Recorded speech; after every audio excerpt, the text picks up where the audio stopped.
Tenemos a Cristian Castillo que nos va a contar cómo está la cosa en Cuenca. Pongámoslo a Cristian para conversar en pantalla, por favor. Lo tenemos ahí a Cristian Castillo. Qué gusto saludarlo, don Cristian. ¿Cómo está usted? Qué gusto saludarlo, don Fernando. Pues todo bien en Cuenca. Cuéntame un poco, Cristian, para empezar a entrar en calor en esta conversación, ¿cómo se ha vivido la jornada en Cuenca? Entiendo que no ha habido mayores complicaciones, entiendo que básicamente lo que habíamos visto hasta la semana pasada es lo que se rumora que podría suceder, lo que habíamos visto en números me refiero. Sí, no hay grandes sorpresas, digamos, no hay cosas que puedan llamar la atención. La ciudad generalmente vota tranquila, quiero decir, no. Más bien lo que hay es una profunda desafección y una profunda desesperanza. La gente está en este estilo de votar. Mira, da igual por quién vaya a votar. Igual me va a engañar, igual me va a hacer la casita. Entonces tú ves un ánimo bastante triste, bastante deprimente, y eso se nota en todo lado, en todos los niveles de estratos sociales y también en la distribución geográfica, no solo de Cuenca, sino de la SUAY también. Por eso es que has visto que nadie ha tenido o nadie ha repuntado significativamente. Y la otra cosa que ha caracterizado, como no habíamos visto antes, es un afán permanente por mentir en encuestas. Oye, yo no había visto esto antes en A mí me Cuenca. tiene sorprendido porque llega un momento que quienes queremos leerlas con alguna seriedad y rigor no tenemos de dónde, Cristian. Es bárbaro lo que ha pasado en esta elección. Sí, sí, sí. Conversaba con un amigo que decía, pues que esto no puede, en otros países esto también es prohibido y en las redes sociales también es prohibido y puedes levantar procesos administrativos contra quien distribuye este tipo de encuestas. Y aquí es, la verdad que es la feria de la alegría, ¿no? Aquí, en el gobierno que tenemos de libertad de expresión y cada quien diga lo que le da la gana, pues tenemos lo que tenemos y es increíble que tú miras tres encuestas y en tres encuestas el candidato uno, en la una encuesta el candidato 1 tiene 20, en la segunda encuesta el candidato 2 tiene 20 y en la tercera encuesta el candidato 3 tiene 20. ¿Cómo es eso? No, no tiene sentido. Y es terrible porque precisamente induce a error a muchísima gente y claro, yo creo que los resultados van a ser algo sorprendentes porque mucha gente está pensando que fulano tenía que ganar y de pronto no va a ganar, o que Mengano era quien estaba como muy arriba y no le va a pasar, lo cual alimenta esta sensación de desesperanza porque ya no tienes absolutamente nada que creer. Y ese es el punto, ¿no? Lo que decíamos con Paulina. Se va distanciando la construcción de los partidos políticos de la gente, esta desesperanza que distancia a la gente de todo el universo que tiene que ver con la política. Y yo, francamente, Cristian, y ayúdame a entenderlo, yo realmente no sé si los partidos políticos están conscientes de su propia fragilidad en este momento. Y me refiero a partidos históricos como el Partido Social Cristiano, ¿no? Que se notan muy fuertes hasta hoy, pero que si uno raspa un poquito, ve la fragilidad que hay detrás, justamente en esta desconexión con lo popular. Mira, a mí me parece que a mí personalmente, me parece que los únicos partidos que hay en Ecuador son el socialcristianismo, creo que es el único partido realmente ideológico y es histórico, y el otro, luego tienes Pachacuti, que tiene una estructura orgánica, que tiene un proceso, pero dejó de ser un partido ideológico, y es, bueno, lo que hemos visto, ¿no? Militantes del Pachacuti a favor del sí, en contra del aborto, unas cosas que no se terminan de entender, votando todo a favor del gobierno. Y luego tienes partidos también profundamente ideológicos, pero que no alcanzan a ser partidos porque son muy, no sé, sesgados. Básicamente es lo que era el MPD, que ahora se llama Unidad Popular.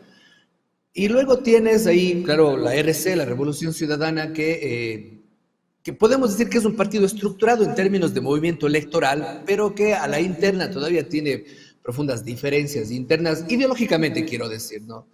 Pero que sigue siendo un partido importante. De ahí, todo lo demás que tienes es básicamente un producto de oferta que yo tengo para vender. Tú quieres participar en elecciones, ¿cuánto me pagas? ¿Cuánto me das? Ahí está. Avanza, Suma, Creo, todo el conjunto de partidos que en el momento en que los partidos dejaron de llamarse de alguna manera y empezaron a convertirse en verbos, creo que ya se acabó todo lo que podía ser como movimiento Y, partidario. y, y aguantan cualquier justificación, ¿no? Vemos al señor Freire salir a decir, bueno, sí, yo voy con el Partido Socialista, y todo bien. A nadie parece extrañarle y nadie parece exigirle muchas respuestas alrededor de su vínculo ideológico con el Partido Socialista. Inexistente, por supuesto, o al menos incongruente con lo que había mostrado anteriormente. En la consulta, y te escuché hablar de ello, existe este tema de la regulación de los partidos políticos, Suco, Cristian. ¿Crees que podría de ser favorable esa pregunta, tener un efecto real y efectivo? Mira, la verdad es que pienso que no, porque me parece que es una trampa precisamente para volver a hacer lo que ya se hizo en el 18-19 y proscribir a movimientos importantes. Me parece que se da el caldo de cultivo perfecto para que los actores que son de oposición, los principales actores de oposición, tengan que volver a vivir el vía crucis que ya vivieron, porque no, la experiencia la historia es bastante elocuente. Lo que pasó con todos los movimientos que en el pasado tuvieron que volvieron a ser evaluados, tú recordarás lo que pasó con varios de ellos, y especialmente lo que pasó en el 18-19, ¿no? Además que esto ya estaba dispuesto, o sea, la pregunta, de todas las preguntas, esta es la más inoficiosa, porque esto ya estuvo dispuesto en la reforma del Código de la Democracia 2020. Ahí más bien lo que había que haber hecho es tomarle la lección al CNE, oiga, ¿usted por qué no ha hecho el proceso de evaluación y auditoría de los partidos para ver si es que en efecto tiene la militancia que dice tener? Y para eso no hacía falta consulta, ¿no? Entonces creo que ese ejercicio es totalmente innecesario y es bastante peligroso precisamente para la democracia en este país.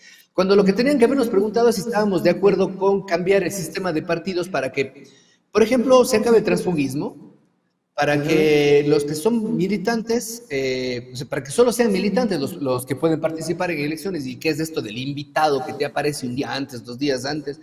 Que no pueda comercializarse al mejor postor, que haya cierta coherencia ideológica entre sus postulados. Eso tal vez hubiera sido bueno, ¿no? Y no precisamente volver a decirnos. Sí, mencionaba también nuestro buen amigo Mauro Andino, del transfugismo, ¿no? Este asunto de que llegan al curul en la asamblea, inmediatamente se desafilian y empiezan a votar con el gobierno de turno. Pasó en este gobierno. Y salían los ministros a anunciar que ya mismo iban a tener mayoría, o sea, incluso con un descaro tremendo. No ha habido propuesta ni en las reformas anteriores, ni por supuesto ahora en el anexo de esto, ¿no? No, porque creo que es el mejor indicador de lo que tenemos como política ahora y qué es lo que ocasiona e inmoviliza. O sea, me parece a mí que no es, como decía mi abuelita, es adrede que pasa esto.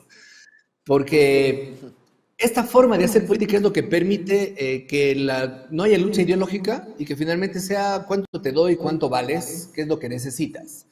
Y precisamente la asamblea es la mejor manera de llevar adelante un proyecto político. ¿Qué proyecto político? Un proyecto de negocios, finalmente. Porque no tienes proyectos políticos, finalmente, y a nadie le interesa cambiar el sistema de partidos, precisamente porque es mucho más fácil así. O sea, si tú dices, mira, avanza. En las seccionales se está mostrando como otro de los grandes opositores al gobierno, que dice que nosotros no tenemos nada que ver con el gobierno, pero es uno de los que apoya el sí en la consulta. Entonces, ¿pero cómo es eso? O sea, no hay ninguna coherencia, es precisamente porque es un producto electoral finalmente, ¿no? Entonces tú ves ahí que... No con pocos recursos, ¿eh? Te cuento que acá en Guayaquil existe presencia, al menos en pancartas, en carteles, notoria de avance. A favor de la Y a favor del... Claro, entonces eso es solo un ejemplo de todos los casos de los que estamos mirando exactamente lo mismo, que no hay un sistema de partidos, que los políticos no son políticos, son mercaderes y que están participando de estas dinámicas supuestamente democráticas para robustecer posiciones de interés desde las cuales negociar otras cosas que no tienen relación con una agenda, con un proyecto político y que termina por desestructurar incluso al socialcristianismo, como tú mencionabas hace un rato. Ahora, ¿Es este escenario el caldo de cultivo para nuevos movimientos, para nuevas agrupaciones o para nuevas figuras outsiders que puedan ganar espacio y ser, digamos, figuras representativas de cara al 2025 y que hasta ahora no habíamos notado, no al menos en esa dimensión?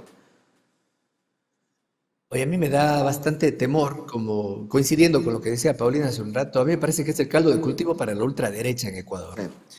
Y creo que la gente no está midiendo las complejidades de la ultraderecha en Ecuador, ¿no? Porque la ultraderecha es fácilmente manipulable, manipula fácilmente la Fuerza Armada, el discurso retrógrada que puede afectar libertades individuales, pero es que además del conjunto de decisiones que robustezcan a las élites más retardatarias, a mí me parece súper peligroso, no es algo, no es algo baladí, y creo que el discurso precisamente securitista de meter preso a todo el mundo, de meter preso al drogadicto de esquina, al marihuanero que tiene un porro en la billetera, realmente es peligrosísimo. Yo coincido que tener como elevar a ídolo a Bukele es peligrosísimo y ahí creo que dar caldo de cultivo precisamente para que aparezca alguien de esa calaña o de ese tipo, para no ser peyorativo.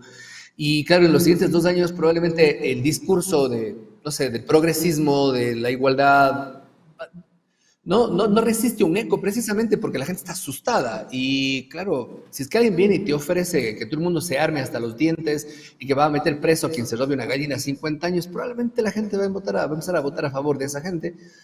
Y si ahora ya tenemos miedo, yo le tengo mucho más pánico a lo que vendrá en los siguientes años. No, y vivimos también en escenarios donde la fantasía,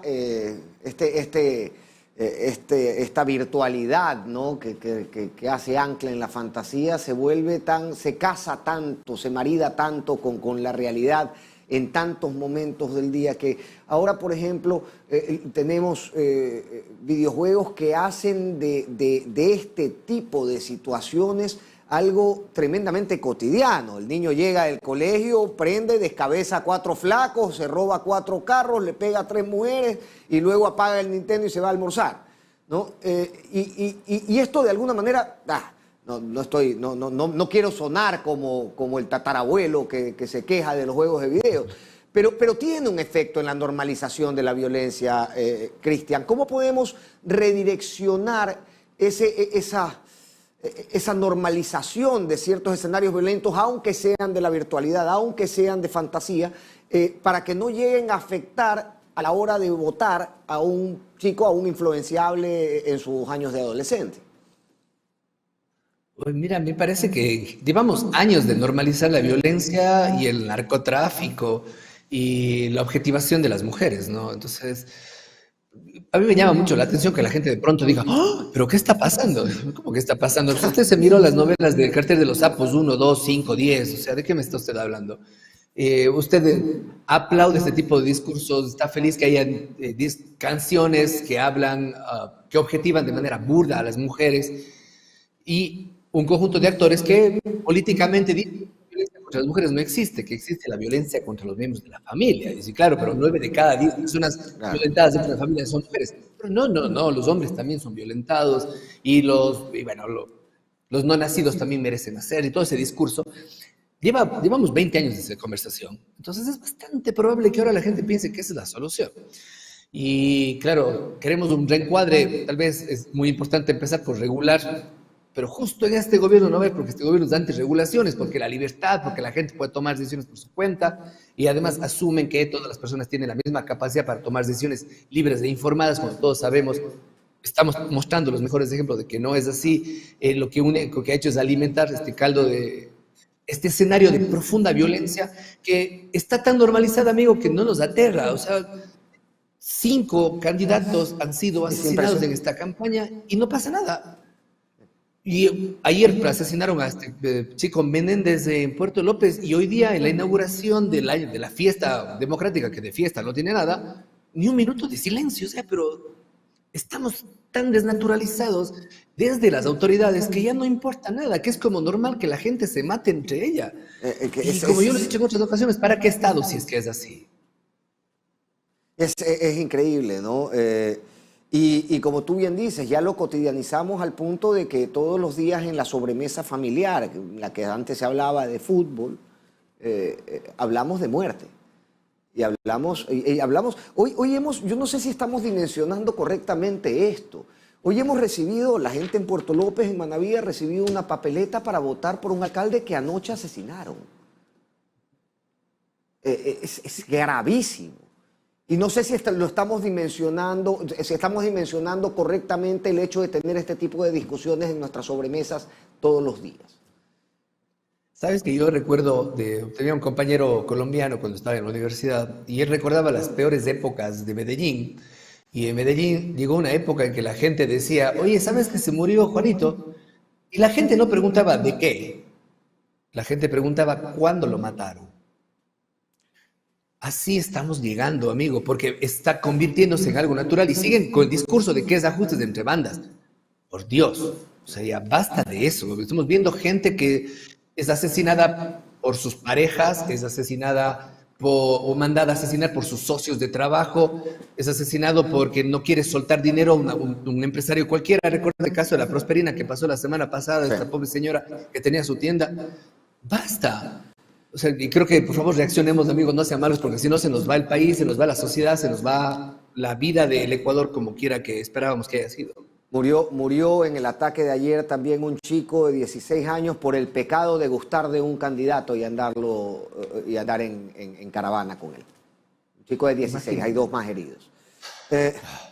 Es realmente... Y lo que decías, Cristian, ¿no? de esta abstracción en la que parece vivir el gobierno, en la que básicamente entiende que esto es un juego de bandas o una guerra de bandas. A mí me preocupa mucho, y quisiera saber si compartes esta preocupación, a mí me preocupa mucho que desde esa abstracción se construya una consulta que basa sus intereses en la seguridad, o que se vende desde el discurso como la solución de seguridad.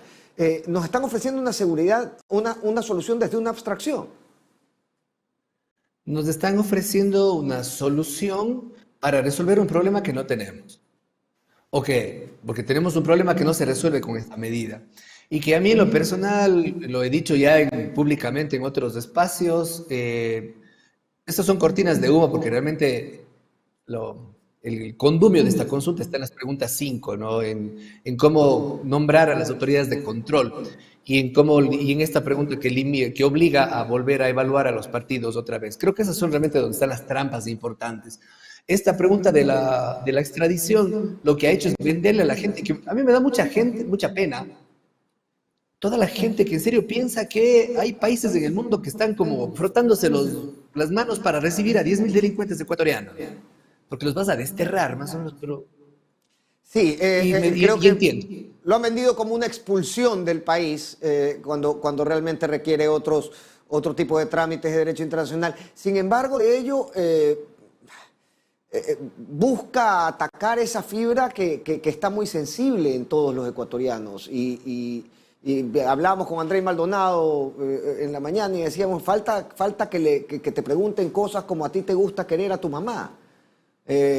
Claro, ¿a ti te gustan los buenos o te gustan los malos? ¿No? O sea, es un poco así, nos tratan como niños pequeños, Cristian, y a costo del Estado y con el costo que significa perder tiempo en un momento tan urgente como esto.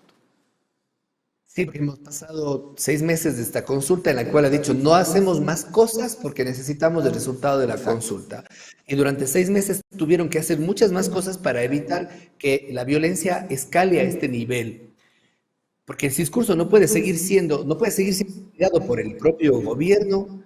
Normal que la gente se mate. Porque incluso en el caso de que sean delincuentes, sean ajustes de cuentas entre bandas, en una sociedad moderna, avanzada y civilizada, eso no es posible, no es permitido, no es aceptable. En ninguno de los ejemplos que los libertarios nos muestran como ejemplos de lo que debe ser un país, en Estados Unidos es normal, eso no está normalizado. Si un criminal de una banda mata a otro, todo el Estado va a utilizar todo su aparataje para capturar a ese delincuente y mandarlo a la cárcel por haber matado a su oponente. Aquí nos dicen que eso es lo normal y que eso está bien, pero entonces estamos mal porque si el día de mañana 2 vecinos tienen problemas de linderos, entonces va a ser normal que se maten, o va a ser normal que si te chocan el carro saques una pistola y te mates o mates al otro. Eso está mal, esa no es la sociedad de la cual nuestros hijos se merecen vivir, ni nosotros mismos, ni nuestros abuelos. Y claro, debe, por favor, de una vez por todas, ya va a tener su consulta, ya va a poder expulsar a todos, que no lo va a poder hacer, Esperemos que de una vez por todas empiecen a tomar decisiones reales para evitar que esto se vuelva en una escala de violencia tal que ya nadie quiera vivir aquí porque de pronto la principal causa de muerte ya no sea enfermedades, sino sea homicidios. Se compró tiempo para seguir gobernando, pues que gobierne. Así es. Muchísimas gracias, Cristian, por acompañarnos en esta tarde. Estamos prontos al cierre de la jornada electoral. Esperamos que sea lo mejor para todos los rincones del país. Te mando un gran abrazo, amigo. Un abrazo, Fernando, un saludo a todos y esperemos, amigos, que sea el resultado que sea, mañana nada ha cambiado, nada cambiará, todo seguirá dependiendo de nosotros y que ojalá aprendamos de estas lecciones para que el 25 no nos agarre otra vez sorprendidos y que podamos tomar mejores decisiones en el futuro. Un abrazo a ti y a toda la gente que nos escucha. Que así sea, Cristian, querido. Era Cristian Castillo, analista también de temas políticos, que hacíamos un repaso de lo que está pasando en Azuay, pero al final terminamos por extenderlo al territorio nacional que generalmente tiene temas que nos ocupan y nos atraviesan a todos, como el tema de seguridad, indistintamente de que votemos en Guayaquil, Quito, Cuenca, Manta o donde fuera.